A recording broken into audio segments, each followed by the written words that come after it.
ย่อหัตถาควรทากราบน้อมต่างดวงดอกซ่อมมาทุบบุปผาตัวข้าม่อนน้อยกราบไหว้ทูลสาไตรรัตนาสามดวงเก้าเงาไหวเจ้าสังฆะครูบาอาจารย์ตนกองวัดงามสั่งสอนม่อนค่าสั่งสอนม่อนค่า ขอนอบน้อมในคุณพระรัตนตรัยอันมีคุณพระพุทธคุณพระธรรมคุณพระสงฆ์คุณรัตนแก้วเจ้าทั้งสามประการอันเป็นสรณะเป็นที่พึ่งแก่พุทธศาสนิกชนพุทธบริษัททั้งหลายขอถวายความเคารพมายังครูบาอาจารย์พระเทรานุเถระครูบาสังฆาพระสังฆาธิการพระสงฆ์ทุกรูปทุกตน ขอความสุขความเจริญในธรรมขอจงมีแก่ศรัทธาญาติโยมสาธุชนพุทธศาสนิกชนทุกท่านในช่วงตอนเย็นวันนี้ก็จะได้นำคณะศรัทธาญาติโยมทั้งหลายเข้าสู่รายการธรรมะของทางสถานีวิทยุกระจายเสียงแม่ขจารย์โมเดิร์นเรดิโอ FM 94.50 เมกะเฮิรตซ์ทดลองประกอบกิจการในประเภทกิจการทางธุรกิจออกอากาศณอาคารเลขที่103หมู่ที่6บ้านสันมนาตำบลเมจิดีอำเภอเวียงป่าเป้าจังหวัดเชียงรายลิงก์สัญญาณไปติดสถานี 98.75 เมกะเฮิรตซ์วัดห้วยตองซักเรดิโออำเภอจอมตองจังหวัดเชียงใหม่ในช่วงเย็นวันนี้ก็เป็นรายการธรรมะบันเทิงใจได้มาติดตามมาฟังกันทุกๆวันจันทร์และวันอังคารตั้งแต่เวลา 18:10 นาทีจนถึงเวลา 2 ทุ่มโดยตัวอาตมาภาพผู้จัดรายการพระครูปลัดณัฐพงศ์ทิตอุทัสิริเจ้าอาวาสวัดดอนจันทร์ตำบลเวียงกาหลงอำเภอเวียงป่าเป้าจังหวัดเชียงรายซึ่งในช่วงตอนเย็นวันนี้ก็จะได้นำพระธรรมเทศนาในการเตะธรรมเมืองในเรื่องของนางมะเป้าผูกปี6วันนี้ตั้งแต่เวลา 18:10 นาทีจนถึง 2 ทุ่มสำหรับในผูกที่ผ่านมาก็เป็นผูกที่5ที่ได้จัดรายการได้เทศนาธรรมไปก็ตลอดถึงสถาติดตามภาพฟังผ่านทางไลฟ์สดทาง Facebook ทิตะพุทธสิริภิกขุหรือเพจรายการธรรมะบันเทิงใจซึ่งก็ได้แชร์ไปในขณะนี้ศรัทธาอยู่ที่ไหนก็สามารถติดตามรับฟังกันได้ในรายการธรรมะบันเทิงใจตามสโลแกนฟังสบายสบายสไตล์ชิวๆอากาศก็เย็นมาตั้งเวียงป่าเป้าฝนก็ตกเนาะฝนตกเบาๆอากาศก็มืดครึ้มก็ยังละบางทีก็ปล่อยๆมาแต่ว่านี่ก็ตีได้อูจากันไปว่าโอ้มันร้อนเนาะ3-4 วันมานี่ทอต่างประเทศเปิ้นขนาดเสาไฟจราจรยังไหนยังบัดต้อยถนนยังเดือดปดๆศรัทธาญาติโยมถ้ามันมาเกิดบ้านเฮานี่อู้ยุ่งแล้วเนอะเพราะฉะนั้นเราก็ต้องช่วยกันรักษาสิ่งแวดล้อมทรัพยากรธรรมชาติของเฮาปลูกก็ไม่ประดับประดาบอกว่าจะเป็นในบ้านเริ่มตั้งแต่ในบ้านเฮาพอปลูกลูกไม้อย่างก็ปากันปลูกไปเนาะก็จะยังเกิดประโยชน์อยู่ซะท่าได้ห่มได้เงาตัวก็เป็นตีสำคัญนะอากาศมันเปลี่ยนแปลงกระแสความร้อนที่เปิ่นว่าปรากฏการณ์เอลนิโญอีหรอขึ้นขึ้นพลังงานความร้อนพอต่างประเทศเปิ่นก็อู้ลมหายใจจากกันไปจัดนักปันปลายเป็นลมแดดหรือฮิสโตกน่ะที่เปิ่นว่าน่ะก็อันตรายอยู่เราก็เตรียมป้องกันแล้วก็ฟื้นฟูธรรมชาติทั้งเชิงรับและเชิงรุกช่วยกันอนุรักษ์รักษาทรัพยากรสิ่งแวดล้อมคุณค่าของธรรมชาติของเราอากาศก็เย็นสบายมาละเนาะบอกไปบ่ฮ้อนต่อใดละก็ชุ่มช่ำกันไปพร้อมหมู่ตี้เปิ้นปลูกข้าวโพดปลูกทำการเกษตรไปยิ้มได้ห้องละฝนลงมาน้ำมันยังมาเติมเต่าน้ำฝนน้ำฟ้าน้ำฝนนะซะท่ายังฮดก็ไม่ก็ตอกในวัดนี่นะบางเตืออู้มันตึงสู้น้ำฝนบ่ได้ฮดจัดนักมันไฟฟื้นนะมันจะอันโหแต่ถ้าน้ำฝนนี่โอ้มันทาเดียวมันตึงยอซ่องละเขียวงามละก็อู้ไปอู้มาก็จะได้เทศนาธรรมเมืองวันนี้ในเรื่องของนางมักเป้าวันนี้ผูกตี6เนอญาติโยมเฮาตั้งอกตั้งใจสดับรับฟังในโอกาสนี้เป็นลำดับต่อไปอาตมาภาพก็จะได้เทศเพราะว่าธรรมนี้ยาวนะ ยาวขนาดเปิ่นพรรณนาไว้นักเข้าไปพรรณนาห้อยหนองคลองเบิงก็ไม่ก็ตอกกำเบอหมูนกว่ะหอมห้อยหินผาอย่างเปิ่นพรรณนาหมดมันก็เป็นกำบักเก่าคนเตะกับตัวป้อมตันนะมันกำเมืองแต่เขาทำนี่สร้างเมื่อปีพศ2506ล่ะยาวขนาดละสมาภาพก็จะได้กระชับเวลาเทศนาธรรมเป็นลำดับต่อไปนะโมตัสสะภะคะวะโตอะระหะโตสัมมาสัมพุทธัสสะลำดำธรรมาเทศนามาถึงการทวนหกอันพระพุทธเจ้าหากยกมาเตดมานิสัยไว้เหอแก่จะตูปาริสาทั้งสี่มิติวัดป่าเจตวันอันมีในโคงเมืองสาวัตถียศใหญ่ลำดับไว้มาเถิงมารอดกาลาบานนี้เล่าตกหนุ่มเทาจงฟังดีแดดเอหาทาในกาลานั้นเล่าในเมื่อพระโพธิสัตว์เจ้าและบ่หันนางห้องครางคางนั่งให้ไปอยู่ใต้เก้าไม้นางเงาเศร้าเงี้ยงอยเงาดังบาเรียกร้องว่านางลูกกเทวตายามนั้นยังมีเทวดาตนหนึ่งสวดก็ลวดได้ตาหันเหตุมันหักษาดีไว้บ่โหดยังมีไม่นีโครตนหนึ่งนั้นหากเกิดแต่ก่อนได้มาที่นั่นยังมีของทิพย์อันวิเศษแม่เหี้ยไว้ว่าจักตา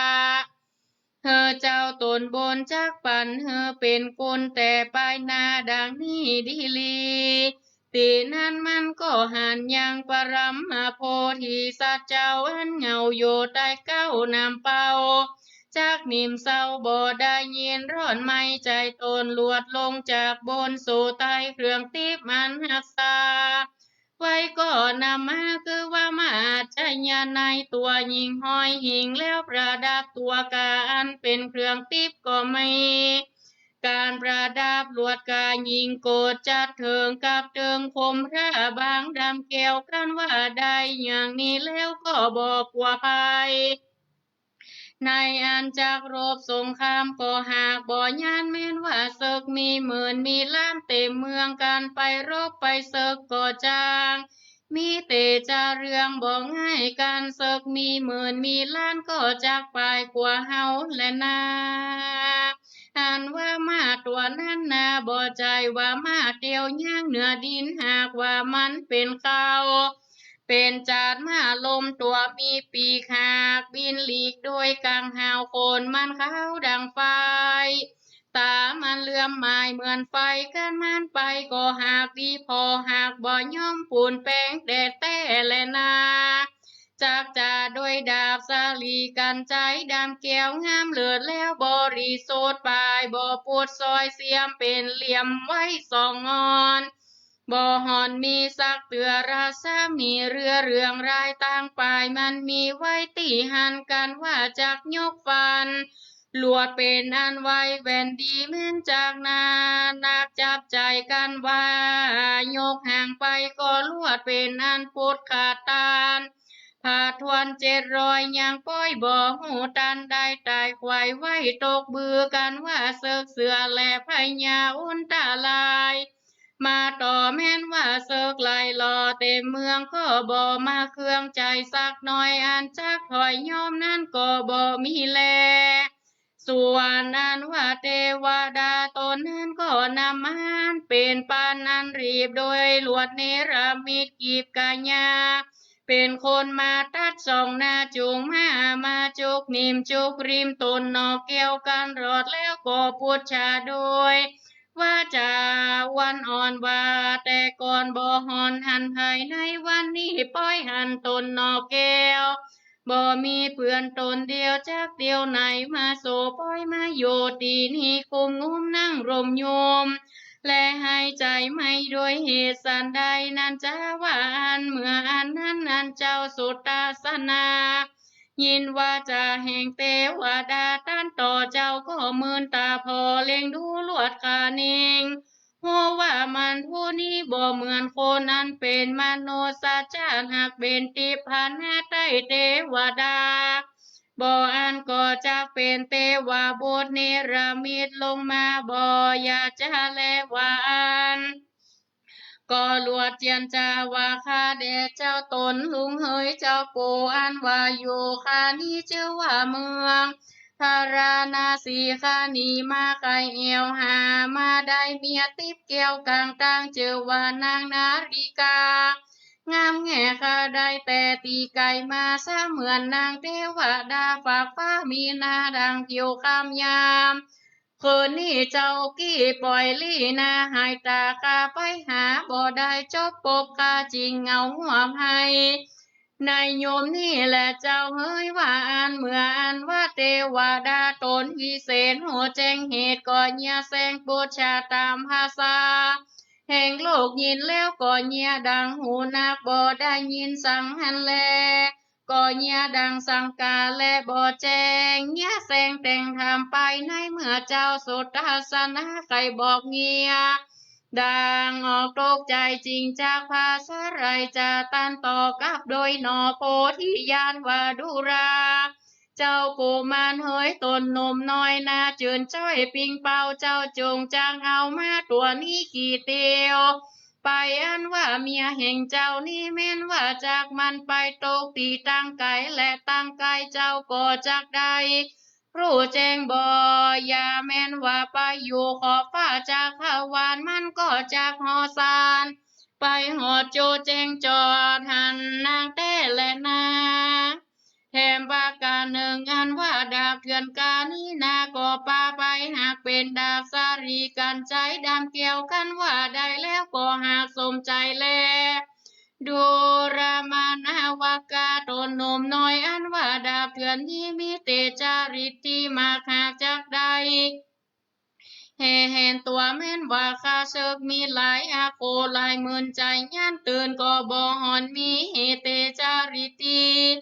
มันแรงมากบ่ได้ยาสังกาหารจะเปรียบเทียมบ่ได้ไตดุมฟ้าก็บ่หอนมีแต่และนาโดรามานาวานยังหนุ่มน้อยหน้าตาโจมบ้านงามเจ้าจุงจากใจไต่ตามกำแห่งข้า อย่าได้ว่ากรรมเหลือเดินหน้าภาคการหนึ่งเล่าเจ้าจงเรียนเอาอย่างที่ประมวลอันนี้ไว้ในใจการว่าได้แล้วหากจากแท้เหมือนใจโจเยียงกาเป็นเครื่องวนตาลายก็บ่จากมาไกลไกลจากใดมนต์อันนี้แม่นเป่าใบไม้ก็แตกเป็นโคนโอนตาลายมีปานใดก็บ่ยามันหากจากมีอนุภาพนักหนา แม่นว่าเป่าก้อนหินและก้อนผาน้อยใหญ่เป่าต้นไม้นาก็จากแตกเป็นพละโยธาลายหมากจ้างมาก็หากเป็นไฟดินไฟและหมอกหนาไม่รั่วตานูสิ่งจากโจคนบ่เว้นหลังพองก็กี่มากี่จ้างแลนสันสานอย่าดังใจหาใจหันโจโพเป็นดังหมูกำอาญากันว่าตันได้อย่างที่ประมวล อันนี้ดังว่าไปนาก็หากจักได้หรือจะจักผากดไปจะใจก็จักได้ผาปัทวีอาจจักมีเตียงแต่บ่อยาจะแลนาไปนาก็หากจักมีหันแต่แลว่าอันตาสามิงกานี้ในขานาบานนั้นโสเจ้าก็ได้แจ้ง ได้หลัวโจมบานสองมือรับเอามาอาจจะยานตัวล้ำเลิศเหตุเกิดโดยบุญตนเกิดมาคนข่าวตัวล้ำยิงเจ้าหลัวจริงกำเอายังสายเท่าอันนั้นแล้วกับโดยดาบแก้วสารีกันใจหลวนเอาไปป่าไปสู่เป็นกูโดย มาตัวหาชาในซ้ำจริงเรียนเอายังกะถาตีปาโมนันพระเสริฐเกิดตีปาโมนันลำเลิศอุดมแล้วก็โอม ใส่ไว้ในใจอันมันแก่นจำเน้นไว้กับอกบอกเฮือทุกและหลงลืมสักหน่อยบอกเฮือถอยจำเอาบ่เธอเบาไว้เป่าลอมเราไว้ในใจหันแลเฮสาเทวตาอันว่าเทวดาตนนั้นก็หักเฮอยังเครื่องทิพย์แก่เจ้าสุตาสานาเลี้ยวตาทาเท ตีนี้อันว่าเจ้าเทวดาก็สั่งอำลายังตนแก้วหนอโพธิสัตว์ตาลวดลับหายตากลัวแต่ไปนาบัดเดียวหันแลกันว่าพรากจากหันแล้วก็ไปอยู่แห่งตนอันมีเทวากันลายานามาแวดล้อมเป็นปาริวารมีสุขสำราญเหลือสวดก็ลวดอยู่โดยสวดสดีก็มีวันนั้นแหละนะตาตาตีนั้นว่าเจ้าสุทัสสนาการเทวดาหายไปแล้วยามนั้นตนแก้วจริงรู้ว่าเทวดาตนนี้นำเอาเครื่องทิพย์ลงมาอวดปันดีเจ้าก็มีใจจมเจิญเสมอโดยดังผาพื้นป่าทวีบ่มีใจอันจักกว่ายันเตือนหูโดยระเรือนแห่งบุญตนมีใจใครเตี้ยวหนเอียวลาลนว่ามันได้หันนางบอกว่ามีตังหนได้แต่ใส่จะใจหากอยู่ใจติดนับต่อไปก็กลัวผิดหนทางนางไปลวดไปโดยมาข่าวข่าวดังเรือก็มีมาตัวนี้จังเอากูไปตั้งกังเฮาบ่ยาตาจักได้หันหน้าตนนางแม่นมีตังหนใดมันก็หากจากรู้กูบ่ทาเกิงใจจังเอาไปหนใดก็ตามจางบ่ล่างว่าจากผิดเหตุอันกูใจติดก็ล่างว่ามันหูมันกันกูขี่แล้วมาแก้วก็หากจากไปจาแล้วว่าอันตีนั้นตนแก้วก็ลัวจากขี่เนื้อลางยังอาจจะนายมาแก้วกันว่านั่งมันแล้วมาแก้วก็ลวดเหินไปโดยลวงบนหุนอากาศส่วนตาเจ้าตนน้อยนาดก็ขาดดับแก้วกับโดยเกิบติดตีนเต้มันพญายินเหือแล้วแต่วันเสือนเหมือนปานใดเจ้าก็บ่ได้ละตอดมาขอดมันกับตนเนื้อบนอากาศกับต่างทะโนลาดปืนแสงเจ้ายุแฝงบ่ยาอยู่เหนือมาลมบินยินสุขใจแห่งเจ้าเหตุบ่ได้ย่างเตียวตีนบ่ได้เตียวเหนือดินอย่างง่ายอันโดยง่ายสบายใจนั้นแท้แลนะยะถาและมีในกาลาเมื่อใดตามีในกาลาเมื่อนั้นโพธิสัตว์เจ้าก็จับนางนิ่มเศร้าเนื้อหลังยามนั้นมาก็ยังพิจารณาหัวจังเอากูนี้ไปโดยอากาศตัดผาดโดยสายลมไปตางมหาปปตาโดยกลมอันใหญ่เฮือตันได้เหี่ยวตันเฮือปันได้หันซอยดอกเป้ากันว่าเก่าอันแล้วมาเกี่ยวก็ลวดไปหันแลตาสมิงกะเนในขณะบัดนั้นบ่เมินนานมาอาชายานบินเหี่ยวนำเอาตนแก้วเสด็จไปซะเหมือนดังไฟแม่แม่นว่าไปไกลก็ดังเรือก็หันเป็นอันโยอันแคบมันยังแตบสะยองมือตีตั้งเนื้อหากาญอทาสาวิปุลานเป็นติโยแห่งพญายักษ์ตนบาใบผู้อันจักมาลักเอานางไปหันแลหันว่าเวียงหลวงนั่นก็หากใหญ่ดีตาตีนเวียงกะหากเป็นพาหินตั้งก่อกาบชั่วก็คือเปียงในเวียงปูนดีพอเปียงราลาบต่อถึงริมเรือนเลิศบอกหูว่าเขาเป็นนางงานท่าเสดอุตตมามันตาหันนางงามมากนาก่อลวดติวลักหนีมารอยว่ามันจักไปหาบ่ได้ยินเนือดไม้จนตัวมันยินกลัวขนาดจริงตั้งภาษาไว้ตั้งคอยกยอตัวนางไปโยติหานั้นว่าภาษาหลังนั้นมันก็ไม่จักใจแต่ก็หากเหมือนจะแล้วว่าอันกันว่าเจ้ารำเปิงจอดแล้วเหมือนนั้นมาแก้วลวดท่าทองก็เอาเจ้าจองลงจะใจมารอใต้ตีนดอยพ้อยซ้ำมาจุกอยู่เจ้าก็รู้กิจการเจ้าก็ลงเสียยังอันเจียนจากพระเสียตีเถิงดินเจ้าก็เหือมาไปกินเสียยังยาจงโยธาเศร้าใจก่อนเตอว่าอันเหมือนนั้นมาจะในตัวลำเลิดการแจงยังกำเจ้าตนพาเสดคุณนาก็ลวดนีกาเจียนจากป้าพระเจ้าตนไปตั้งใดมีเหยื่อและยามันก็ไว้หน้าเตียวไปต่างใดและมีน้ำใสมันก็ไปโซตีได้มีหมูไม่เขียวงามลวดตามใจเข้าโซเศร้ากินมันไข่บินก็บินพัดเหี่ยวไป แล้วก็จริงปอขึ้นมาตีได้หน้าผาเพียงเรียงราบตีได้สุภาพดังหน้ากองใจมันก็ไปนอนตาตีหันเนียดังอีจูวันก็มีหันแลนาหาธรรมหาสะโตอันว่าพระปรมาโพธิสัตว์เจ้าตนทันเทวกันว่ามาแก้วออกเจียนกาไปถึงหิมาวันเถื่อนกวางไปอยู่สร้างสมปานตีนั้นส่วนตนองค์การหนุ่มน้อยลวดแต่งกอยพิจารณาว่าดังนี้พี่ว่ายากตัวนี้มีมานาสะหาวใจใหญ่ใครได้ก้นเหลือกันยาหักหันหักสวดมากกว่านางกายามันว่าเป็นพญายักษ์มากเต่านาพระตำไปบอกกลัวภัยสักหน่อยไปลากเอาเมียหนุ่มน้อยกูมากามีสูตรมีชาจารย์ทำพระเจ้ามันบอกเขาหัวใจไว้วางไปเหลียวลี่บ่มีตีจักประตาม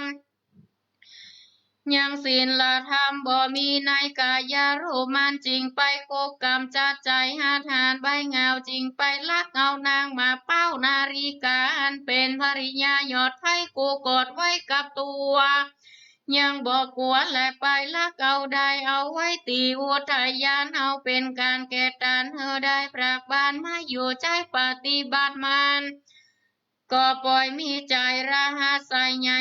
เขาเจือว่าใจไก่และใจหมูใจมามากหาทางอันจากตายเท่าบทได้เป็นเจ้าแก่นางเนอใครฟันตายเสียเสียงจาดบ้านนี้กูก็จากได้ตัดขาดฟันหัวมันก่อนแลบ้านนี้กูพิจารณาดูก่อนหยุดหย่อนไว้ในโกทากันกูจากเป่าหินผาเป็นเซิกอันจักเป่ายางต้นไม้และเยื่อหญ้าใบตองเป็นเสกโยธาหารหมู่ใหญ่ก็จากได้บาดเดียวก็จากไปรบก็จากได้บ่ยาเตาว่ากว่านางได้ตกใจและตื่นกว่าอันนาบ่ชื่นกว่านี้กว่านางขี้ญาณเหี่ยวว่านางได้สะต้านบาวินไปกว่าตกใจต่างเตดบ่หูเกตหุนไปกลัวเป็นภัยอันใหญ่กลัวได้ปัดพรากนางบ้านนี้โกจากใส่นางสื่อสารไปรอดไปตกต่อตีในยังนางดูก่อนเลกว่าอันตีนั้นตนยอดแก้วโสตาสานาการพิจารณาแล้วเล่าตีนั้นเจ้าก็จริงโปรดเอายังพาการหัวโปกาวมาเป่าเป็นนกแลนกแลคำตัวหนึ่งเลี้ยวเหือจับอยู่เหนือตาแก้วสวัสดีจริงซ้ำเป่าเหือมีเจ้าบ้านหนึ่งเราบอกเหือโยเราเมื่อนานจริงซ้ำเป่าเหือเป็นน้ำหานแลน้ำมึกหล่อปิดตังก่อเล่างามมีปากงามเสียมซอยเจ้าก่อเนี่ยแต่งก่อยพิจารณาเนี่ยจะดีตันถูกกว่าหนังสื่อสารเฮ้ยเจ้าใบบางกระดาษกูเนี่ยหยาดลิขิตตาจากเมืองไปหาซอยดอกเป้าตีอันกูก็กอดหน้าเมื่อวันซื้นบ้านนี้ปูปีวันมาลากเอาญาณญาติเหมือนจากไว้ในภาษาลางามึงจุงไปถามดูหือแจ้งนางจักแต่งเฮียสันใดรู้ว่าใจญานางยังขอรักรู้ว่ายังมักสู่เจ้าตนปีองค์คำบ่อันจักประตำตนปีกปลายบ่ไหวนาจะถึงมืนเหินเสียและบ่มักไฟหูว่าจะใครเอาพญาเป็นตีจมเจยเหตุเพื่อมักเกยผีผู้เท่าอย่าเข้าโยภาษาแก้วเวจยนเหลือหอตนโยฟ้าน้องจากลาปีไว้มองได้รักปีพายเหลือตนปีเจ้าเป็นผัวขอดเก้าหัวที่ร้อนนี้ใจเป็นบ้าแม่นว่ามีใจเป็นดังอันแต่ก็จุงสัญญาการว่านางมีเมตตาหมายใจรักยังปีเจ้าก็จงเต็มหนังสือตอบเต้าปันเรียวกันว่าสันนี้ปีก็จักเงียวประตามปองเฮียเสกกันบ่ได้เวียงนี้ก็จักยอมกันบ่ได้หอมจานบ่แล้วกันบ่ได้น้องนอแก้วก็บ่จูจาเลเจ้าจึงมีคำทรงหนังสือว่าหนังสือใจเฮยลายสันใสอันปีแต้มจงไปถึงโซแอมตนนางกระดาษเจ้าพื้นบางตัดบินไปหาภาษาหลังอัน หลังไม่เลื่อมมาดูงามแลกันว่าไปเถิงก็ซับหน้าปองแก้วสัญญาบ้านนี้นาฬิกาก็ยองพอบัดเดียวนางก็พอยังนกและเขียวตนวิเศษนางก็ลวดลีเตถามเอาสรีนางเล่ามักเป้าจึงกล่าวถามว่านกตัวนี้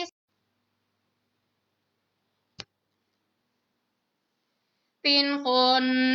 ล้วนหันไปไม่ง่วงไว้เขียนคอไว้นอนกตัวนี้นอเป็นอันแงเป็นนกงานตานเลี้ยงไว้แต่ได้มาใช้เบือนตามารอดมาจูจอดถึงกูนี่จะว่าอันแล้วนางนกแก้วก็ลวดตัดไม่ก็หันสารไล่ใส่แห่งเจ้าก็ลวดบ่ยุ่มเข้ายังใจนาง ใครดูยังลายสารนั้นเล็งพอยกเอาออกต่อหน้าและตันตาก็แจ้งว่าจาหานั้นเล่าหูว่าเป็นปีเจ้าเก่าว่าตนมาถึงบนรถกายใจใหญ่แล้วจมบานนางก็ซ้ำจริงแต้มข่าวสารคนต่อเมามัดกอบตัวแลนกคนแลตัวสองซ้ำก่อซ้ำปองขึ้นมา ตกถึงปรมาโพธิสัตตานอกแก้วเจ้าก็รับได้แล้วพอดูตนบุญจูนอฟ้ากลมนาอ่านนางเสอเกอไล่สารอันนางแต้มเก่าแจ้งแค้มปันมาว่าข้าแด่เจ้าตนบุญมากเตจ้าอาจเหลือคน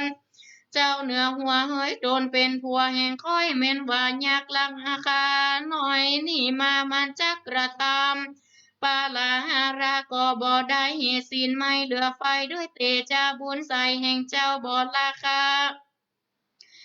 และบุญเจ้าโหมงำหัวมันหลวดยินกลัวและละอายท่านปอสัญญาหยาบโดยเตจาอนุภาพแห่งเจ้าตนท่านเป็นสามีกานอดให้จริงเฮอไม่เหมือนไฟจริงเฮอไปเจียนจากอยู่ในภาษาตีนี้มีแต่ตนแห่งข้าเต่ากองนาแห่งเจ้าจูวันยามแต่แลนา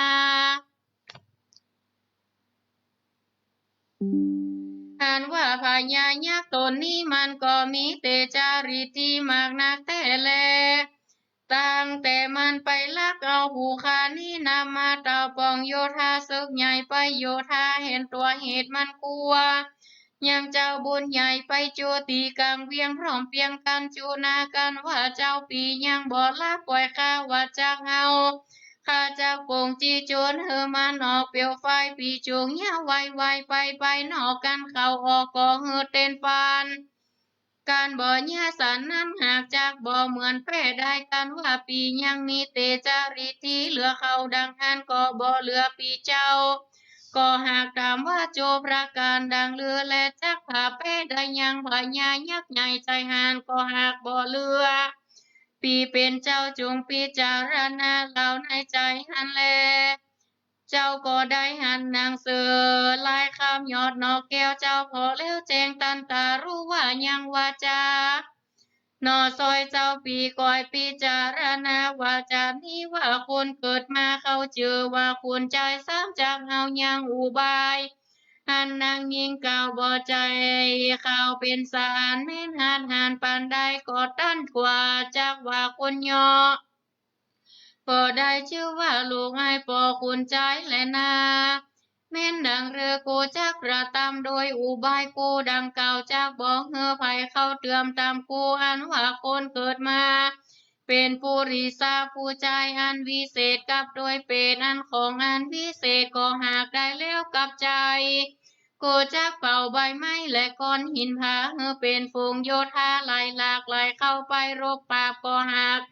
จากผาแพ้ด้วยเตจาปันดังยักษ์ขาพีเพนั้นมีเต่านี้ก็พอก็หากรวมตาแม่นว่านักหนาปาปานใดกูก็จากบ่ย่อแม่นว่ามีกองล้นเต็มเมืองหากบ่ยินเครื่องสักหน่อยยักหยอบพลอยกาลากินีคู่ก็หากบ่มีขัวเขาสักน้อยบ่ว่าเต่าตีมีมากไหลมา โยธากูก็มีเหลือแลมีจูแดนอานากูก็หากเป่าหินผาก็จากออกมาไว้ทามวลกูนี่เป่าเยื่อหญ้าและใบไม้ก็หากจากออกเป็นไม้โยธากูก็บ่ได้หาหญ้าก็จากได้ฟันถากหัวพรายเหือเมาตายเมียนจาดกามันบ่รู้หน้าตายวาย ปีคนใจนี้ก็บ่จักไปง่ายไอ้ลูกปีนี่บ่ล้างว่าจักนี่ปันดังผียาคามุนที่ไอ้ก็บ่ล้างว่าจักกลัวก่อนและวานตนแก้วก็ลวดสรุปคาถาสวหาเทคาถามุนีนาจุงไปเตกตาผีเหือบอดไปยับยังไงปู่ยักยาเหือได้รอดอาคมมังสวหาเทกมสวหาเป่าลำดับทวนเจ็ดเป่าเต้าว่าทวนเจ็ดตีตีนั่นก็เป็นไปโดยเตจาริตีกาถามวลจะใจสามยามันว่าต้นไม้ใบไม้ใบตองแลเยื่อหญ้ากับตังก้อนผาและก้อนหินอันน้อยอันใหญ่กาอันเจ้าเป่าไปถึงตังน้อยเล็กใหญ่ปล่อยซ้ำลวดกับหาย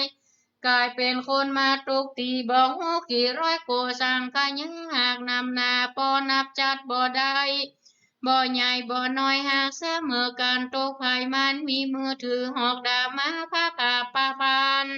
มาหญ้าเป็นสายมาจุปายจุตีเสียงมีกองปูนฟังพ่องก็เธอใส่นางมอกนาดต่างนาไม้ลาดปืนแหลมห้องก็เฮือเฮือถือเสียมคอและเจือกห้องก็เฮือเงินเหงือกล้องว่าฟันไปเอาหัวพญายักษ์มาตัดเหือขาดร้องออกปากว่าหาไหลกันมาทานปอมือตันตาหาตีอันจักเป่าก็จักว่างก็บ่มีเป็นโดยเตจาริตีมนแห่งเจ้าเตแลนาโสโพธิสัตตานว่าพระปรามาโพธิสัตว์เจ้าก็เต่าเกิดโดยการดีจริงมีนางสื่อสารใจไปรอดไปยืนต่อตีตันตาแห่งพญายากโดนองอาจก็หากมีกรรมฝาดและกรรมหวานหวานยากใจหานเฮยผู้มีใจบาเมืองนี่หากใจอาทำไปหอบกรรมลากเอาเมียกูแต่ป่ามาไว้ที่เมืองบ่รำเปิงเทิงกรรมมันเป็นบาปการผ่าเพศดันก็หากใจดีบัดนี้ปล่อยก็จะมีกรรมดังเรือตานเล่ากันว่ามึงบ่ใครเฮอมึงก็มึงแหลมแล้วมึงจงเอานางมาส่งเฮือเรียวปานการนั้นก็จริงจากได้ชื่อว่าการดีแลนาการว่าจะขาดแข้งต่อตนกูดูเหล่าเมืองนี้หากจากเป็นเผาไฟเปียวเมืองก็จางได้ตายเขียวเสียงจาดก็บอกไรกายกาตายหงและนาอ่านว่าโยธากูนี่หากจานอ่านดูบ่ได้เวียนแวดเวียงไว้จุตีจูปายกันว่ากลัวตายก็จงเอานางมาส่งจริงเฮอจากหลวงโกนาใจยาแห่งกูมึงก็ท่าดูวันนี้และวันผูกกันมึงอย่าเฮอถูกก็บ่ตายกันมึงอย่าบ่เฮอถูกก็หากจักตายบ่อย่าจะแลนะวันก็มีวันนั้นแลนะ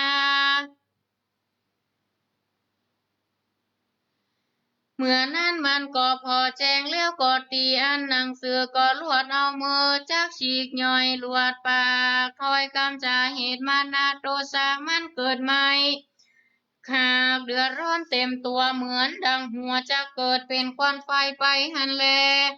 กาว่าอันต่อกูมานป้อยจากกำงามหาข้าวว่ากาวอวดกำทรงว่ากูจักได้ไตหงเมียนจัดแห่งมันก็แป้ยังวงอาเต่าปันได้ตากูพอดูเต่าเป็นดังให้องค์ไก่บ่อน้อยบ่อใหญ่เหมือนมัดมาใหญ่แต่ก็ตัวเต่ากาไลโอก็มันก็หากปล่อยมาเงียสอกกอกใจสูงเมื่อนั้นมันก็ลวดเกิดเป็นอันมาหน้าสร้างหาวมากนักหนามันก็เอาหลักยังค้อนมาตูบตียังกองนันตาเพรีเอิ้นเปล่าแต่งเฮือฟูงหมู่บ่าวใจไปเรียกเสนาเฮอมาปันโจภูการหมู่เป็นอามาตย์การรู้ว่าแล้วก็หากไหลมามันมีอาจารยาปกเป่าบอกเก่าโดยกิจการเฮอแต่งโยธาหารรีบพลตันก็รีบจำเวียง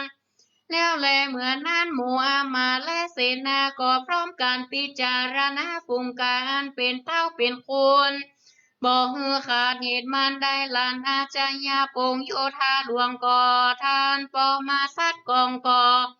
ป ปอจอดก่อกลางเวียงเต็มเปียงไปจุติโจมมันขี่ช้างก่อหากลวงลายอันขี่มาเล่าแหลมาลายกับตังกวยโจมแลมายังข่าวพองก็สูงยาวและทานตามห้องก็ขี่มากำเชิงไว้มือเธอกำไฟหมอกและสีหนาท้องก็เธอหน้าไม้ลาดและโกงธนูยักษ์มาพีก็ไข่ปลาโตเหือเข้าออกจีหมอกดอกตุ่มเสียงคะคุมคะคำปานดังจากยาเมือตันแล้วเป็นพงก็หากมีวันนั้นแหละนะนิทิตังกิญญาสังวันนาวิเศษจาห้องเหตุโดย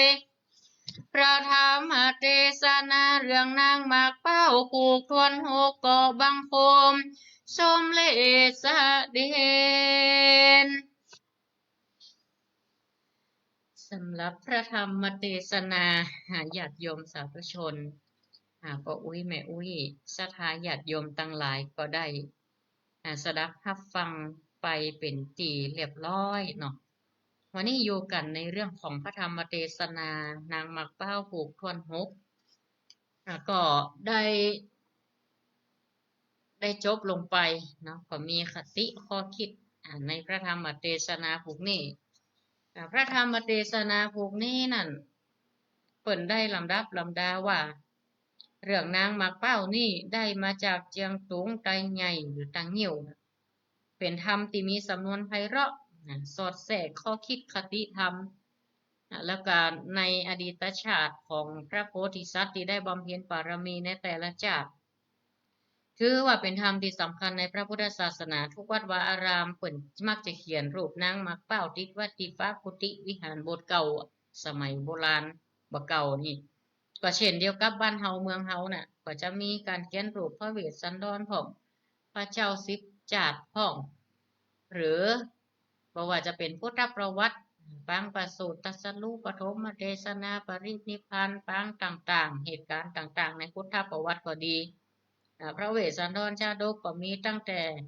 ทศพรหิมพานต์อย่างต่างๆการนาการไหลลงมาจนถึงนครกัน13กันเป็นต้นบางทีก็ว่าเป็นเรื่องของพระมาลัยไปโพดโลกโพดสวรรค์โพดหม้อนหกพระมาลัยตามคติความเชื่อแต่ในท้องถิ่นต่างๆโดยแต่ละที่ก็นิยมตามท้องที่นั้นๆเป็นจิตรกรรมฝาผนังในบ้านเปิ่นเมืองเปิ่นก็มี แล้วก็ของเฮานี่มันใกล้กันเนาะพระธรรมเทศนานางมากเป้าก็ได้ถูกนำมาเรียบเรียงถูกถ่ายทอดเป็นวรรณกรรมล้านนาพ่องเป็นบทซอพ่องหรือแม้แต่เป็นพระธรรมเทศนาในเป็นการเตะธรรมพื้นเมืองเฮาเนี่ยที่อาตมาภาพได้แสดงไปแล้วก็จะมีการสัมผัสนอกสัมผัสในแล้วก็สังเกตว่ากรรมบักเก่าในธรรมนี่บางตื่นเนี่ยอาตมาภาพอ่านไปนี่บางกรรมก็สะดุดเพราะมันเป็นกรรมปีหยาบเป็นกรรมเมืองแต้ๆเนาะเป็นกรรมบักเก่าแต้ๆเขาก็ต้องเป๊ะนะการเตียวทำนี่บางครั้งบางทีการเขียนแต่ก่อนกับบัดเดียวนี้มันใครเหมือนกันการเขียนเป็นกำเมืองเป็นกำไทยเป็นกำไทยแตกต่างอย่างคำว่ากัดก็แปลว่าเย็นมันกัดมันเย็นเนี่ยโดยส่วนมากบ้านเฮาก็ห้องว่ามันกัดมันเย็นจริงๆคำว่ากัดแปลว่าเย็นเดิมออนอย่างคำว่าเดิมออนอย่างคำว่าเก่าก็คืออย่างถ้าแปลหน้าปัจจุบันก็คือแต่ก่อนมานั่นอดีตเป็นพาดแปลว่าก่อนออนแปลว่าก่อนเช่นเมื่อข้างเดิมออนเนี่ยศรัทธาญาติโยมก็คือว่าแต่ก่อนแล้วก็แหมย่างไปจอมก็คือไปโตยไปจอมเนี่ยเขาได้ยินภาษาไทยใหญ่ไปจอมกันนั่นก็คือไปโตยกันหูรูซบก็คือหูปากนี่นะเย็ดกันก็คือญาติการทำงานผีเพศผีเปรตนั่นเอง ตนวิเศษก็มีนะสถาอาตมาภาพก็ต้องพยายามเมื่อมันเป็นกำเมืองเฮาวิเศษอันนี้ก็จะเป็นกรรมตีกรรมเมืองแต่ที่ปรากฏในธรรมแล้วก็เห็นอย่างกรรมที่เฮาเอาจากภาษาเปิ้นเอามาปรากฏอยู่ในธรรมของก็มีแสดงว่าธรรมพวกเนี่ยคือเป็นธรรมที่สร้างไว้เมินแล้วเนาะปีเมื่อพุทธศักราช2506ละพิมพ์ครั้งที่1ว่ะโรงพิมพ์ไพศาลการพิมพ์อันนี้คงจะเมินแล้วนะคงจะเมินละบ่ฮู้ว่าบริษัทโรงพิมพ์นี่จังหวัดเชียงรายเฮาเนี่ยน่าจะมีอยู่ก็บ่มีบ่ฮู้ก็มีการตรวจทานชำระโดยครูบาอาจารย์เปิ้นก็มาเป็นพระธรรมเทศนาได้มาเทศน์ให้สถาได้ฟังก็ช่วงนี้ก็ใกล้จะเข้าพรรษาละแถมนับไปแถมอีก1 เดือนกว่าๆ1 เดือนกว่าๆก็จะใกล้เข้าสู่เทศกาลเข้าพรรษาจากนี้ก็จะเริ่มมีอันนี้ละศรัทธาญาติโยมเริ่มมีประเพณีถวายเตียนตาลเตียนนี่นะถวายไฟฟ้าพร้อมตามยุคตามสมัยในการประยุกต์ใช้ของแต่ละวัดละวาไฟฟ้าสมัยก่อนนี้มันมีเนาะไฟฟ้าหมู่ฝรั่งอังกฤษเขายังไม่ได้แปลงเด้อนักวิทยาศาสตร์ทางยุโรปทางฝรั่งเขาย่ำแปลงประดิษฐ์มากำเตือบ้านเฮานี่รู้สึกว่าจะมาในยุคสมัยรัชกาลที่5ที่6นี่ก็ได้ใช้ไฟโอ้บางหมู่บ้านก็จะได้ใช้เท่านั้นอืมโอ้บางที่ที่ราบสูงก็ไปว่าแต่บัดเดียวนี่ไฟฟ้าก็บางที่ยังบ่เข้าเด้อก็มีที่เพิ่นอยู่ลึกๆไกลจากหนตางไปก็อาศัยวัฒนธรรมประเพณีดั้งเดิมอยู่กินตามปกติสุขของเพิ่นบ่เดือดเนื้อร้อนใจบ่เร่งรีบเนาะในการดำรงวิถีชีวิตเพราะมันก็แตกต่างถ้าต่างเฮานี่มันก็สังคมมันเจริญขึ้นมาถนนหนทางไม้ตั้งใดสายไฟใหญ่กำปุ้งก็ไปที่หั่นมันเป็นธรรมดาแห่งความเจริญก้าวหน้าเข้ามาสู่ในบ้านใดชุมชนเป็นเมืองใหญ่ขึ้นมาเมื่อความเจริญเข้ามาความสะดวกสบายก็เข้ามาละก็ลืมวิถีชีวิตเดิมๆไปก็ประยุกต์เอาถึงบางปีก็ประยุกต์เอาถึงเก่าถึงใหม่สู่การบ่ว่าจะการดำรงชีวิตก็เปลี่ยนไปตามยุคตามสมัยแต่เราก็บ่ได้ละประเพณีวัฒนธรรมที่ดีงามของเราที่สืบต่อกันมาอย่างเช่นถึงแม้ว่าวันเข้าพรรษาสมัยก่อนนี่คือหัวใจหลักคือการถวายแสงสว่างแต่ก่อนมันก็มีการขี้ผึ้งอย่างเงี้ยเนาะ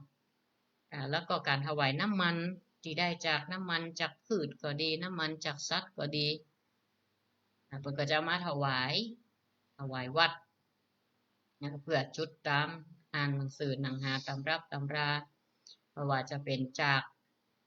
ผลผลิตจากสัตว์บางชนิดเช่นบ้านเฮาก็ขี้หญ้าขี้ตังนี้นะเอามาจุดให้แสงสว่างโดยการนั้นยุคบัดเดียวก็เปลี่ยนไปแต่เขาก็คงไว้ให้มีการถวายเทียนพรรษาเหมือนเช่นเดิมเพราะว่าเขายังได้จุดบูชาพระรัตนตรัยอยู่บ่ให้ลืมหีบดั้งเดิมของเฮาถึงแม้ว่าอาจจะปรับเปลี่ยนเป็นหลอดไฟกาโคมไฟอย่างวัดอาตมาภาพนี่ก็ว่าไข่ตาลอันนี้เหมือนกันนะปีนี้ไข่ตาลโคมไฟระยะในวิหารสัก8 ตัวนะโคมไฟระยะก็กึดอยู่นะว่าจะได้ก่อจะมีก่อนั่นน่ะก็กึดอยู่เหมือนกันว่าถ้าบางทีเพิ่นก็ถามก่อนบอกวัดต้องการหยังอิหยังต้องการไฟจะได้อันนี้ก็จะได้อานิสงส์คือเราได้ทราบว่าวัดแต่ละที่เพิ่นต้องการไฟฟ้าหยังใดแบบใดเป็นอานิสงส์นะใช่ว่าตักบาตรถามโต๊ะแต่ว่าอันเนี้ยเมื่อมันเป็นประเพณีเฮาอีมันเกิดประโยชน์สูงสุดพระเจ้ากับรู้เจ้าพระเนนก็ให้ศรัทธาญาติโยมได้ที่มานั่งฟังธรรมอำนวยความสะดวกแล้วก็เป็นการจุดถวายพุทธบูชาเปิดให้ความสว่างว่าพระธาตุก็ดีต่างของวัดวารามก็ดีบางทีก็ปรับตั้งภายนอก ก็เป็นโซลาร์เซลล์ทดแทนชดเชยพลังการใช้พลังงานประหยัดไปก็ดีก็ตามยุคตามสมัยญาติโยมเฮาเนาะแล้วก็เริ่มเข้าสู่เทศกาลเข้าพรรษาก็จะมีประเพณีเหล่านี้บ่ว่าจะเป็นการถวายผ้าอาบน้ำฝนก็ดีหรือผ้าวสิกาสาดกผ้าวสิกาสาดกผ้าอาบน้ำฝนซึ่งเป็นพุทธธรรมเนียมประเพณีตามพระวินัยที่ได้ทรงอนุญาตผ้าที่ถวายจัดถวายพิเศษนอกจากผ้าไตรหรือผ้าสามผืนที่พระสงฆ์ใช้นุ่งใช้ครองกันเป็นผ้าพิเศษที่นอกเหนือจากผ้าไตรตีพระนางวิสาขาได้ทูลขอพุทธานุญาตจากพระพุทธเจ้าเพื่อพระสงฆ์ใช้ผัดเปลี่ยนในการส่งน้ำหรืออาบน้ำก็คือคล้ายๆผ้าตุ่มเอาไว้ผัดเปลี่ยนแต่ก่อนผ้ามันหายากก็มีประเพณีการถวายเข้ามาก็จะมีอยู่ปักส่วนมากก็เวลาเขาตานเตียนก็จะถวายผ้าวสิกาสาดกหรือผ้าอาบน้ำฝนหรือผ้าตุ่มก็ได้ใช่ไหมบางทีผ้ามันก็บางลงไปเนาะผ้ามันก็บางแจงไฮหันทะลุเมืองโกเมืองเลนวะนะซักกำใส่กำโอ้โหเย็นโซ่ก็นั่นก็มาละก็ปรับไปตามยุคสมัยกับประโยชน์ต่อผู้รับและผู้ให้ผู้รับไปได้อานิสงส์ได้ประโยชน์อย่างเต็มที่จบแล้วศรัทธาญาติโยมปิ๊กมาฟังสรุปในช่วงที่2ของรายการธรรมะบันเทิงใจอีกสักครู่เนาะเวลา 19:30 นาทีพักเบรกไว้เพียงตอนนี้ก็ขอเจริญพรเนอะธรรมะสวัสดีทุกท่านโดยเจริญพรธรรมะสวัสดีมายังศรัทธาญาติโยมสาธุชนพุทธศาสนิกชนทุกท่านช่วงนี้ก็เป็นช่วงที่2ของรายการธรรมะบันเทิงใจของทางสถานีวิทยุกระจายเสียงแม่ขจารย์โมเดิร์นเรดิโอ FM 94.50 เมกะเฮิรตซ์และลิงก์สัญญาณไปที่ 98.75 เมกะเฮิรตซ์บ้านห้วยตองซักเรดิโออำเภอจอมตองจังหวัดเชียงใหม่ก็ในช่วงที่2นั้นอาตมาภาพก็จะได้สรุปธรรมหมอกคร่าวๆหมอกโดยสังเขปเพื่อกับศรัทธาได้รับฟังเข้าใจยิ่งขึ้นก็คือในผูกที่6นี่ก่อนเขาจะไปถึงนี่ทบทวนย้อนความไปผูกที่5สัปดาห์ที่แล้ววันอังคารก็คือเจ้าสุทัศนานั่นแล้วก็นางนาฬิกามักเป้าก็เริ่มรับไปตีบต้นนิโครธขณะนั้นก็มีพญายักษ์จากมันมีตามันหันไก่เนาะมันอยู่ดอยวิปุละเล็งหันหันข้ามดอยจัดหลายหม่อนไปปึงตาต้องใจนางนาฬิกามาเป้าคณะที่เจ้าสุทัศนานี่นอนรับเพิ่มไปมันก็เปิงอกเปิงใจยังนางนาฬิกาก็เลยเป่ามนต์คาถาโดยอุบายของมันของพญายักษ์เป่ามนต์เพิ่มรับลมจากนั้นก็อุ้มเอานางไปที่ดอยวิปุละนั้นเป็นที่อยู่ของเมืองพญายักษ์ในลำดับนั้นเองประกองว่านางฟื้นคิงอย่างเรียบร้อยหันยักษ์กำลังอุ้มตัวเก่านี้ไปยังเมืองเนืองยักษ์พยายามสุกกระจักหลักถูปลกผลพญายักษ์ทมน้ำลายใส่ก็ดีอย่างก็ดีมันก็ไหวสะเทือนแถมปลายปอมันก็ยังอู้จ้ากรรมมันบอกเหมาะบอกควรต่อนางตัวแม่จะทมน้ำลายก็ยังหอมอยู่นะจะลบพดเส้นผมพ้นก็บ่เป็นยังก็กลัวอย่างเดียวกลัวนางจะตกจะหล่นอย่างเงี้ยประมาณเนี้ยแล้วก็พญายักษ์นั่นก็เอานางไปขณะนั้นเองนางก็อยู่ในเมืองนั่นก็เกิดทุกเนื้อห้อนใจเพราะว่ายักษ์ตัวนี้นี่เป็นยักษ์อธรรมบ่อยู่ในศีลหินในธรรมฮู้ว่ามีผู้มีกินมีเจ้าของก็ยังลักเอามาอยู่ขณะนั้นนางเองก็เลยไหว้วอนเทวดาอย่างตั้งหลายถึงนึกถึงคุณของศีลของธรรมหากว่าตนเองบ่ได้มีใจเป็น2โดยคุณของศีลนี่ ที่ได้สร้างสมบารมีมานี่กับพร้อมด้วยเจ้าหนอสุทัศนาโพธิสัตว์เจ้าเฮาก็ขอให้เวลายักษ์นี่เข้ามาใกล้ก็ขอให้มันฮ้อนเป็นฟืนเป็นไฟ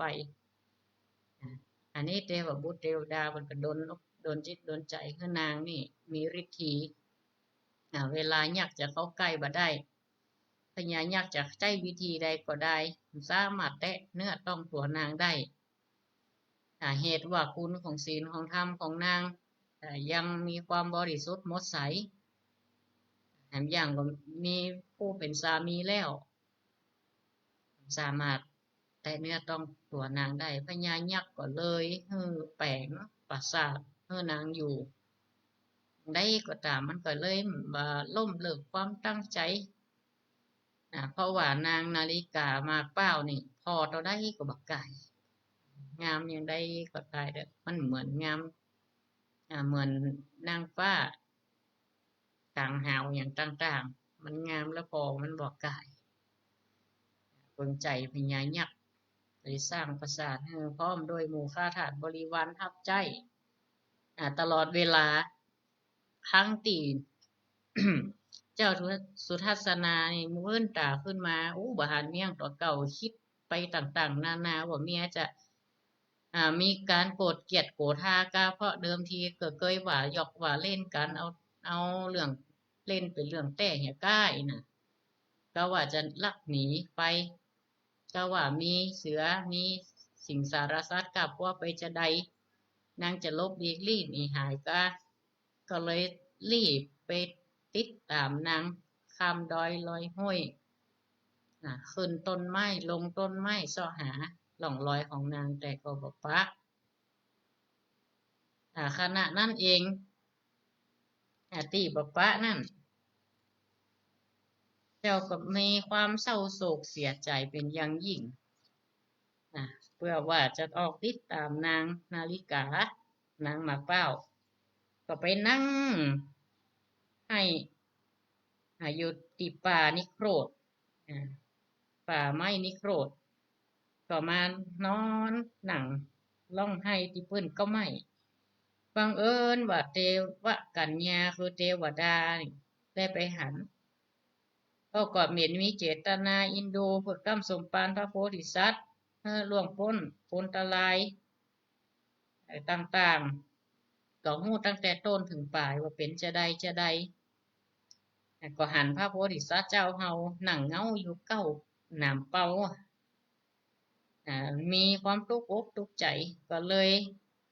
ลงจากสวรรค์ลวดลงมาจ่วยเอาเครื่องติบอันรักษาไว้นำมาคือมีม้าอาชนัยตัวนี้นี่ขนขาวตัวขาวมีปีกนะบินได้สยองได้เร็วไวกับเครื่องติบแถมอย่างหนึ่งก็คือมีดพระคมบางที่เรียกว่าดาบสรีกันใจเป็นดาบด้ามแก้วสองอย่างนี้เพื่อว่าจะให้เจ้าสุทัศนาเนี่ยมอบให้เจ้าสุทัศนาติดตัวเพื่อออกตามหานางนาฬิกามาเป้าเพื่อให้ปะให้พบกันก็เลยย่างใดก็เลยแปลงแถลงเป็นใจเท่าก็เข้ามาอู้เจนละเจ้าว่าเจ้ามาอยู่นี่ยังใดแปลงเป็นผู้เฒ่าคนหนึ่งเข้ามาก็คือว่าข้านี่ลูกมาจากเมืองปาราณสีมาหนีมานี่ไข่เอวก็เลยไปปะใส่เจ้าสุทัศนาก็ได้มาอู้จากันเจรจากันเป็นยังไดมาจะได้เจ้าสุทัศนาก็เล่าให้ฟัง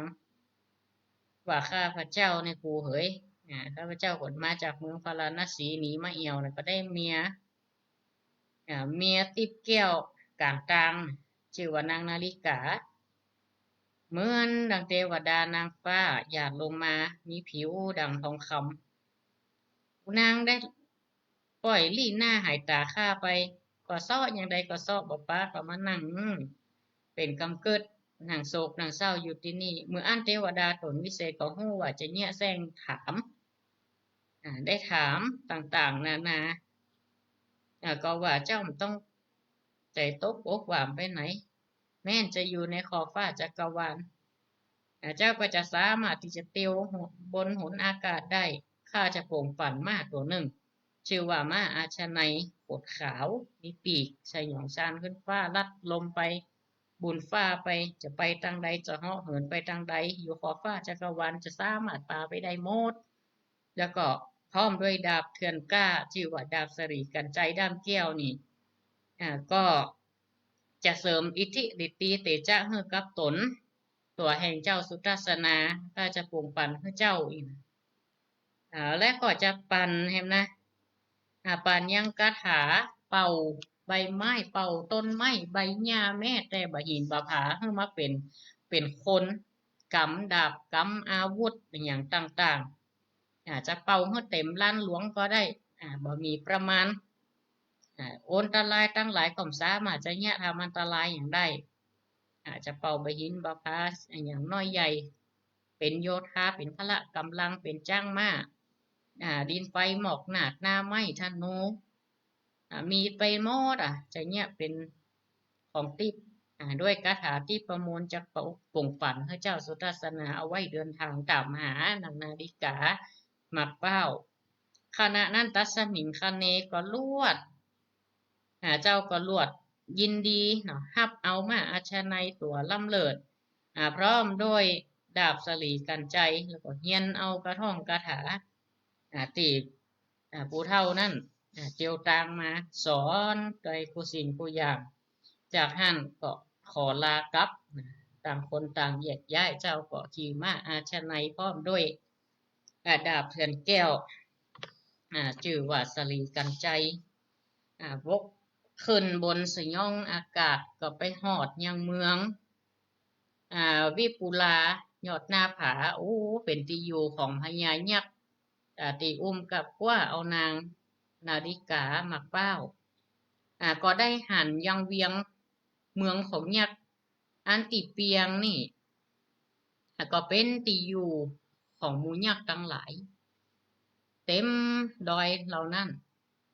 แล้วในบริเวณรอบข้างก็มีพระเจ้าพาชั้นดอยลิงจ้อยก็มีหอคำหลังหนึ่งตั้งตางานอยู่ท่ามกลางดูไซวะวังซึ่งก็เป็นที่อยู่ของนางนาฬิกามักเป้าตียักษ์นั่นนี่เราเม็ดสร้างเฮือนางเอาไว้นั่งก็บ่ได้อย่างนะการกินการอยู่แต่ว่ามีความทุกข์อกทุกข์ใจที่ได้พลัดพรากจากสามีเป็นที่ฮักของนางไปขนาดนั้นเองก็เจ้าสุทัศนาก็รู้ด้วยเหตุว่านางเนี่ยไปอยู่ตีปราสาทแน่นอนยักเอานางไปไว้หันแน่นอนเมื่อหู้ดังอันแล้วเป็นฉะนั้นแล้วก็เลยเสกมนต์เป่ากระถาใช้ผ้ามัดหัวเป็นนกแก้วแล้วก็เป่ากระถาใส่ใบไม้ใบหยังเป็นกระดาษลายคำลายหยังเต็มเขียนบอกนางว่าคณะนี้ได้มาอยู่ที่นอกเมืองนี้แล้วจะเข้าไปเมืองหากว่าเป็นนางจริงอยู่นี่บ่มีใจเป็นสองอย่างจะได้ขอให้ตอบกลับปีมาพร้อมจะเข้าไปทุกวิถีทางที่จะได้นำตัวของนางนาฬิกามักเป้านี่กลับออกมาขณะนั้นเองซึ่งเจ้าสุทัศนานี่อยู่นอกเมือง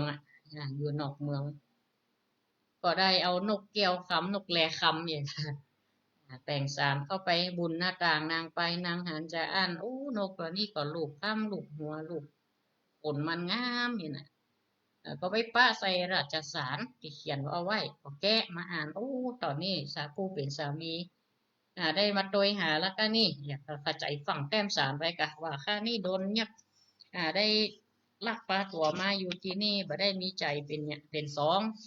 เหตุว่าย่างนี่สามารถจะแตะเนื้อต้องตัวได้เหตุว่าบุญของศีลของธรรมแห่งเจ้าสุทัศนาโพธิสัตว์เจ้าและบุญของข้าพเจ้านี่ที่ได้ผาตนาอธิษฐานว่ายักษ์ก็สามารถมาก้ำกายราวีอย่างข้าได้ก็เขียนแปลงสารให้ฝากกับนกแก้วคำหรือนกแลคำเนี่ย เอาไปรายงานให้กับเจ้าสุทัศนาเจ้าสุทัศนาก็เตรียมละเตรียมที่จะติดตามเข้าไปในเมืองเข้าไปในเมืองเนี่ยก็คือดอยวิปุลากันว่าเจ้าสุทัศนาเข้าไปหอดแล้วก็หันยังเงียบเงียบอันธพาลใจบาปพญายักษ์ตัวนี้ก็ตั้งได้อู้จ่าว่าอู้มันเป็นยังไงล่ำเหลือเนาะบักกวกบาปกวกกรรมบาตั้งอยู่ในศีลในธรรมกระทำการมีสุมิชฌาจารจะใดพิศีลพิธรรมอย่างอี้มันบอกสมควรอย่างยิ่งว่าเป็นถึงยักษ์นี่นะขณะนั้นพญายักษ์ได้ยินก็ตามก็เลือกใหญ่เนาะสถาญาติโยมเจ้าสุทัศนาก็ว่าด้วยประการต่างๆนานาว่าถ้าบ่ปล่อยนี่เขาจะเผาบ้านเผาเมืองเอาพญายักษ์เฮือกำลาบจะเอาเฮือบ่มีชีวิตอยู่ได้เพราะว่าบ่มีศีลมีธรรมถ้าผัวจะอั้นก็ขอให้ทรงนางปิ้งมาพญายักษ์ก็เกิดความโกรธเกิดโมหะด้วยความมีกิเลสตัณหาก็บ่ยอมนะศรัทธาญาติโยมพญายักษ์ด้วยโทสะด้วยความโกรธเกิดจึงว่าแล้วคนใดมีความโกรธมูนี้จะเป็นมูลยักษ์มหันถ้าขีนได้ตานโดยจะเป็นสวรรค์จันจตุมหาราชิกาไปเป็นลูกน้องบุญยักษ์หมอแต่เทวดาจันตามอยู่นะแต่ยักษ์ในที่นี้นี่ก็น่าจะเป็นอสูรเป็นยักษ์แท้ๆเนี่ยเนาะศรัทธาญาติโยมที่ได้ฟังมาเนาะมันมีความโกรธเป็นนิสัยเป็นจริตอยู่แล้วคนที่ขี้คดขี้ไวๆนะมูนี่มูยักษ์มูยักษ์มูผีปลายทั้งหลายเนี่ยมีลูกน้องของมันบริวารของมันน่ะโอ้ถ้าเรามาว่าต่ออีกนะลองมามาต่อยมาตีกันเตอะจะเอาเหือโจมดินมันน่ะเอาจนแป้มันน่ะคณะนั่นเองก็ทั้งสองฝ่ายก็พยายามจะมีเกิดการฮบซึกสงครามยักษ์นั่นมีความโมหะมีความโทสะความโกรธเป็นอย่างยิ่งกำไม่ค่อนลากมาตีก้องตีกองใจห้องเสนาทหารต่างๆออกอุบายออกอาชญาเตรียมไอ้พลต่างๆโยธาติดอาวุธหน้าไม้ปืนผากูสิ่งกูยางหมอกหนาดเตรียมจะสู้กับเจ้าสุทัศนาโพธิสัตว์เจ้าเฮาขณะนั้นเองเจ้าสุทัศนาโพธิสัตว์เจ้าสวดคาถาติได้ห่ำได้เฮียนมาอยู่7 ครั้งเพื่อว่าจะให้ใบไม้ใบตองที่เหยื่อต่างๆครับใบหินใบผามาเป็นรีโปนต่างๆมีประมาณ100 โกฏสังขยาได้มาเต็มกุฏิกุแง่เต็มเมืองบนดอยวิปุลาของพญายักษ์พ่องก็ถือเสียมขอพ่องก็ถือเชือกพ่องก็เงนเงือกห้องว่าจะเอาหัวพญายักษ์มาพญายักษ์ก็กดเอื้นเป่าบอกหมู่มันด้วยกิจการต่างๆหมู่โยธาอย่างเตรียมอาวุธครบครันพ่องก็ขี่ม้าพ่องก็ขี่จ้างเนาะมีตังมาโมนมาลายมีโมดสถาญาติโยมได้ฟังในนี้เนาะก็จะพบกันละพ่องก็ม้าขาวพ่องก็สูงพ่องก็ท่านต่ำพ่องก็ขี่ม้ากำเจิงพ่องก็กำหมอกไฟหนักยักษ์ต่างๆพ่องก็ถือโคงธนูพญายักษ์ก็ไขประตูออกจิหมอกหนัดดังต้มตั้มเสียงข้าคุ้มเพื่อว่าจะเฮ้อพระโพธิสัตว์เจ้าสุทัศนาเหลวเป็นผงนี่นะก็เหตุการณ์จะเป็นจะใดก็ติดตามเนาะยังว่าสถามาเทศนานางมักเป้าผูกต่อไปคือผูกที่7ผูก6ก็มีเพียงเท่านี้ก็จะได้หับสายหน้าใหม่กับสถาปออุ้ยแม่อุ้ยหลวงป้านะตลอดถึงพุทธบริษัททั้งหลายที่ได้ติดตามรับฟังอยู่ขณะนี้เบอร์โทรศัพท์09634580260963458026เนอ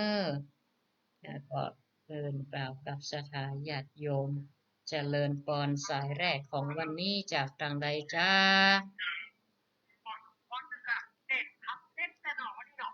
วันนี้ยังแฟนน้อยเสียงมาปกติอยู่โยมปอกหน้าไม้ไข่เบาแหมหมอตอนนี้ปกติหรือยังเบาๆแล้วนะเอาดังแหมน้อยอีดังแหมน้อยมันจะทักลูกอันเนี้ยกะถ้าลูกเสียงอะกะเอาเสียงเอามาชอดยุงเนอะอนุโมทนาสาธุสาธุสายต่อไปเจริญพรเนอะจากทางใดโอ้ไม่วิเหือนลูกมาเย็นนี้เย็นดีก็โยมแม่วันนี้ตั้งวังเหนือฝนตกก็เย็นเนาะดีละกะวดมืดๆอยู่เนาะแม่เนาะจังประจันนี่ก็ตกมาเหี่ยน้อยอนุโมทนาสาธุเนอะอยู่ดีมีสุขสุขภาพแข็งแรงเพชรที่บังบุ่มอนุโมทนาสาธุเจริญพรที่ตามมาฟังอยู่ด้วยกันนี่เนอะสายต่อไปเจริญพรไม่ไล่วันนี้เป็นไดพ้องชัดเจนดีเนาะดีนะหย่ำไว้เนี่ยวันนี้หย่ำกับแม่ตันเวลาอยู่นะวันนี้นะจบในช่วงแรกอยู่หย่ำอ่านขี่ม้าอาจจะไหนวิทย์อย่าแม่มันได้มากกาวแล้วหรอโดดวิทย์อะกะอย่างไฟข้ามฟังกันเข้าโคเยนเนอร์อนุโมทนาไม่ไรเดเนอร์สาธุสาธุเจริญพรโยมแม่เจริญพรสายต่อไปธรรมะสวัสดีเนอร์นมัสการเจ้าท่านอาจารย์โยมแม่เสงี่ยมเนาะจำเสียงได้แล้วแม่นก็จำได้แล้วเนาะโยมแม่เสงี่ยมใช้น้ำเนาะปุ่มทีวีเนาะเจ้าเจ้าวันนี้วดนะแม่แต่เจ้าฝนก็ตกแต่บอกก่อนนะต่อได้บอกเจ้าเห็นดิเจ้าแม่นั่นแม่ขอปรึกษาท่านเพื่อจะเนี่ยว่าได้ฮะตานี่อันแม่จะเอาทำมาติดมาปู่จะทำสักผูมาติดที่วัดนั่นผู้ก่อของแม่ตีรับบูรับน้อยไปแล้วนะจะทำอย่างนี้ฮะแม่บอกนิปานาสูตรก็ได้มาไล่โพดก็ได้อันนี้ส่งมาตราปิตุอย่างก็ได้นะแม่อุทิศหาบิดามารดาก็ได้มันมีหลายอย่างเจ้าอันก็มาตะกี้ยะทำอย่างก็นิปานาสูตรก็ได้เราไหมนิปานาสูตรอีหนอนิปานาสูตรเจ้าขอปรึกษานี่นะแม่น้องอนุโมทนาเนี่ยเสียงยำเนอะลูกไปกระเจ็บบันไดก็ขอหายไม่ถ่ายขาดเนอะอนุโมทนาเย็นดีเนอะโยมแม่สาธุสาธุเนอะเจ้าสาธุเจ้าเจริญพรสายต่อไปธรรมะสวัสดีภาษาเจ้าท่านพระครูเจ้าเจริญพรอันนี้ถ้าจากวังเหนือเนาะเจ้าไม่เอ่ยเนาะเจ้าชัดเจนดีบ่เจ้าชัดเจนอันนี้ชัดเจนดีเจ้าตึงวันที่เนาะถ้ากว่าจะได้เป็นตึงสวงถึงจะได้ทำชัดเจนดีนะวันนี้เย็นแต่แรกเจ้าตอนแรกมาเนาะเจ้าวันนี้ดีเนาะมันบอกบ่ฮ้อนต่อใดน่ะเจ้ามันฮ้อนนะเด็กก็ไม่ฮ้อนร้านที่น้องมันจะละหายไปยังบ่ฮ้อนค่ำเนาะยังกันนะแม่ก็ดีแล้วมันบ่ฮ้อนก็ดีอ่ะมันฝนตกมันก็ตึงร้อนพอดีกันนะหดน้ำพอปลูกลูกฝังได้มันตึงต่อฝนเนาะในบ้านกันอยู่นะฝนตกนะแม่มาโยมแม่กำลังใจทางพระพุทธเจ้าสาธุเจริญพรแม่เอ๋ยเนอมาสวัสดีสายต่อไปเจริญพรเจ้าไว้จากเจ้าท่านจากทางใดหาแม่ล่าเนาะเจ้าฟังอยู่มันจะไปเป็นเจ้านั่นอย่างเนาะนั่นละโยมแม่ติดตามผูกต่อไปผูกผูก7กับไม่ใช่ผูก8แต่กี่ว่าผิดไปอันนี้ผูก6โยมแม่วันนี้นะเนี่ยผูกหน้ามีผูก7การหน้าใกล้เข้าภาษามาจิกๆแล้วนะ จ้าทำว่าสากำลังคัดเรื่องอย่างฝรั่งมู่นะวันปีนี้นะเจ้าแต่ก็อาจจะ13 กันนั่นเหรอฮะสิบโอ้มันมีหลายกันอยู่แม่ปลูกนั่นมี16ปลูกก็หาแถมเรื่องมี10ปลูกอยู่แม่มันได้ถ้าเข้า3เดี๋ยวว่ากี่กันโอ้นักอยู่แม่ก็อ่าเตดศีลใน2ปลูกของ3ปลูกของอ๋อเอาเจ้าเจ้าภาพเจ้าศรัทธาว่าศรัทธาเขาว่าพร้อมกำอย่างเงี้ยเจ้าส่วนมากจะเป็น2 เรื่อง2 เรื่องเจ้าเอาเรื่องแรกจบก็ต่อเรื่องที่สองก็ตกวันไม่คำ วันไม่ห่างวันเจ้าว่าจักเดือนกันอีกอ๋อก็ส่วนมากก็เหมือนกันนะก็แม่เป็นทำเรื่องนะทำเรื่องเป็นเรื่องเขาบอกว่าทั้งเลยเปิ่นทั้งควันผูกศีลก็ได้อ๋ออันนี้อยู่ติดตนเตดเลยเนาะ เจ้า มีเจ้าคนช่วยเตดก็อันนี้ก็ฮักทุกเจ้าพระนินเขาเตดกันช่วยกันนะแม่ อันนี้เปิ่นบ่ฮัดอะเนาะเพราะว่าสามัคคีวันไม่ติดนะ13 กัน14 กันอืทะเลมทะเลโยมแม่ไปห่วงก็เปิ่นโอ้ดีค่ะอนุโมทนาเนอะเมล่าเนอะเจ้าเจ้าสาฟังธุอยู่เนื้อสาธุจะได้เดี๋ยวเอามาเตดนี่ตัวของก็จะมาเตดอยู่นะจะเอาเรื่องอย่าเจ้างเพราะมาเจ้าเตดเจ้าจะเจ้าเอาพนอยมาฝึกเตดด้วย เจ้าสาธุอนุโมทนาหลวงเจแม่ริญพรสาธุอยู่ดีมีสุขเหมือนกันทุกคนก็ประชาสัมพันธ์กับศรัทธาญาติโยมหลังจากจบรายการธรรมะบันเทิงใจเวลา20 ทุ่มวันนี้ครูบา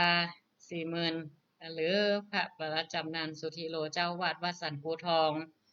ครูบาก็แจ้งเข้ามาแล้วว่าวันนี้จัดรายการพบปะศรัทธาญาติโยมตามปกติรอฟังเนอะเวลา20 ทุ่มต้องหมุนไปไหนแล้ว ฟังต่อเนื่องละตอนนี้นะ แล้วก็เหลือ4 นาทีรายการธรรมะบันเทิงใจเวลาตึก20 ทุ่มเนาะแล้วก็ครูบา40,000ก็จะต่อจากนี้แล้วก็ตอนนั้นประชุมบทจะตานเตียนกันไหนปลาล่ำบ่ฮู้นะ อาตมาภาพก็บ่มีข้อมูลวันนั้นได้ไปร่วมกิจกรรมเพิ่นสิข่าวศรัทธาเข้าไปกัน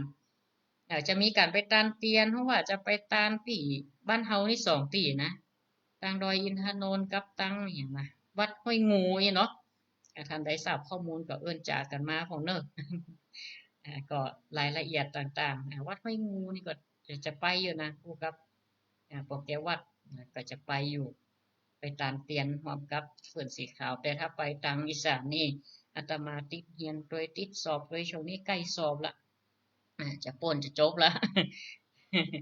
หลายอันหลายอย่างเนาะก็เดินทางไกลก็บอกไปใครไหวฟังนี่แจ้งกับสถาถ้าติดใกล้ๆนี่ก็จะไปร่วมนะใจนี่ใครไปขนาดอะถึงใครไปหม่อมไปเอี่ยวด้วยนี่นะ จะได้หันบ้านเปิดเมืองเปิดอีสานนี่เคยไปจังสักจังหวัดกำเตือนนะเป็นทุเจ้ามานี่ ไปกะไปเตือเนาะไปลงหนองคายข้ามไปเวียงจันทน์มาอันน่ะกะมาอันน่ะอุบลเห็นเนาะไปลงอุบลแล้วก็